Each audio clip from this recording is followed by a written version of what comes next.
بھائیوں بہنوں، میں آپ سے ریکویسٹ کرتا ہوں کہ یہ جو دین ہے نا، دین اسلام، تو یہ ہم تک آسانی سے نہیں پہنچا ہے۔ ہم سمجھتے ہیں کہ ہم تک حلوہ مل گیا، ہمیں آسانی سے مل گیا تو ہم بس عمل کریں یا نہ کریں، ہم پہ کوئی فرق نہیں پڑتا۔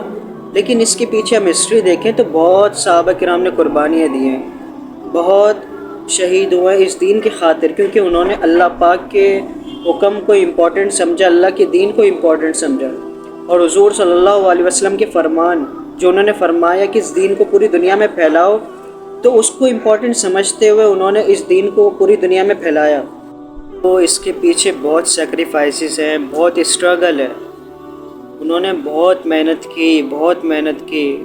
ہر جگہ اگر ہم صحابہ کرام کی قبریں دیکھیں تو پوری دنیا میں پھیلے ہوئے ہیں، پوری دنیا کے ہر شہر میں قبر ہے، ہمارے پاکستان میں بھی ہے۔ تو میں یہ کیا کرنے آئے تھے؟ یہ کاروبار کرنے آئے تھے یا کوئی کچھ کرنے آئے تھے، کوئی تجارت کے لیے آئے تھے یا کچھ بھی؟ ایسا تو نہیں ہے، وہ اس دین کی خاطر آئے تھے، اپنا گھر بار چھوڑا، بیوی بچوں کو چھوڑا، پلٹ کے دیکھا تک نہیں کہ ہمارے اولاد ٹھیک ہے یا نہیں ہے، ہمارے بیوی بچے ٹھیک ہیں یا نہیں ہے، بیمار ہے یا کچھ بھی نہیں، بس اس دین کی خاطر وہ نکل پڑے۔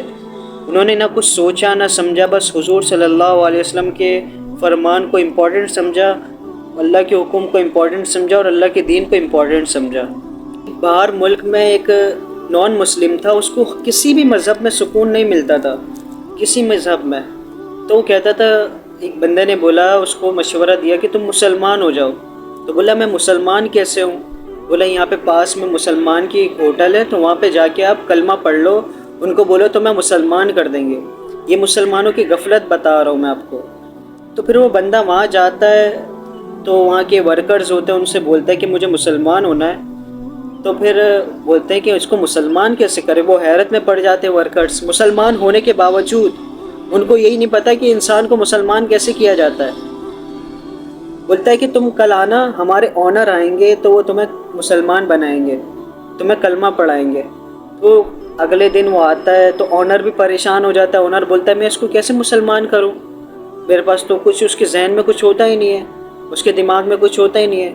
تو وہ آنر بولتا ہے پھر کل آنا۔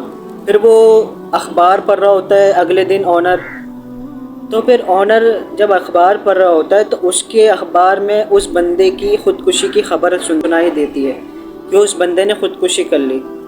تو آنر جو ہوتا ہے وہ سر پکڑ کے بیٹھ جاتا ہے کہ اس کو کلمہ تک پڑھانا نہیں آیا۔ تو یہ غفلت ہے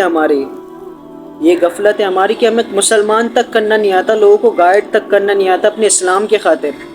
پتہ نہیں ہمیں کیا ہو گیا ہے، ہمارا دماغ دل پتہ نہیں مردہ ہو گیا ہے، بس ہمیں کچھ لحاظ نہ شرم ہے، کچھ بھی نہیں ہے۔ ہم دین کو عام سمجھ بیٹھے ہیں کہ اللہ معاف کرنے والی ذات ہے، اللہ معاف کرنے والی ذات ہے۔ یہ بے شک معاف کرنے والی ذات ہے، تو ہم اپنی حرکتوں کو سدھارے تو صحیح، ہم اپنے اللہ کو قریب تو لائیں، اللہ کو سنیں تو صحیح۔ ایسا تو نہیں ہے نا کہ اللہ پاک اگر غفور الرحیم ہے، معاف کرنے والی ذات ہے، تو اللہ پاک ذوالجلال بھی ہے، غصے والی ذات بھی ہے۔ ہمارا دماغ دل مردہ ہو چکا ہے، سمجھ ہی نہیں آتا ہمیں کہ ہم کس دین میں ہیں، کون سے مذہب میں ہیں، اور کتنی اللہ پاک نے حدود رکھی ہے کہ بس اتنی حدود ہے، ہمیں باہر نہیں جانا، بس آؤٹ آف دا لمٹ ہو رہے ہیں، گناہوں میں شامل ہو رہے ہیں، اللہ پاک کو ناراض کر رہے ہیں، پھر ہم رونے بیٹھ جاتے ہیں کہ اللہ یہ ہو گیا، اللہ وہ ہو گیا، ہمارا ملک برباد ہو رہا ہے، ہماری معیشت برباد ہو رہی ہے۔ ہمارے کون سے گناہ صحیح ہے؟ ہمارے گناہوں تو دیکھیں ہم کہ ہم کون سے صحیح جا رہے ہیں، کون سے وے میں جا رہے ہیں، صحیح کر رہے بھی ہیں نہیں کر رہے ہیں، گھر والوں کے ساتھ اچھا برتاؤ کرتے بھی ہیں یا نہیں، دوستوں کے ساتھ اچھا برتاؤ کرتے بھی ہیں یا نہیں، ریلیٹیوز کے ساتھ اچھا برتاؤ کرتے ہیں یا نہیں، معاشرے کو تکلیف دیتے ہیں یا نہیں۔ باتیں کرنی ہوتی ہے، لوگوں کی غیبتیں کرنی ہوتی ہے، برائیاں نکالنی ہوتی ہے، عیب نکالنے ہوتے ہیں۔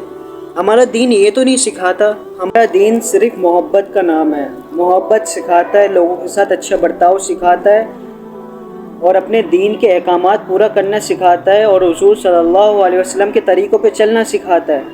یہ دین ہمارا ہمیں یہی سکھاتا ہے۔ یہ نہیں ہے کہ لوگوں کی ٹانگیں کھینچو، لوگوں میں عیب نکالو، لوگوں میں بہت سے نقص نکالو، یہ نہیں سکھاتا، لوگوں سے حسن سلوک سکھاتا ہے۔ تو ہمارے دین بہت خوبصورت ہے، اس کی قدر کریں اور اس دین کو دنیا میں پھیلائیں۔ جس کے پاس دین نہیں ہے وہ پرست ہیں لوگ، وہ لوگ ترس رہے ہیں کہ ہمیں کوئی آ کے کلمہ پڑھائے.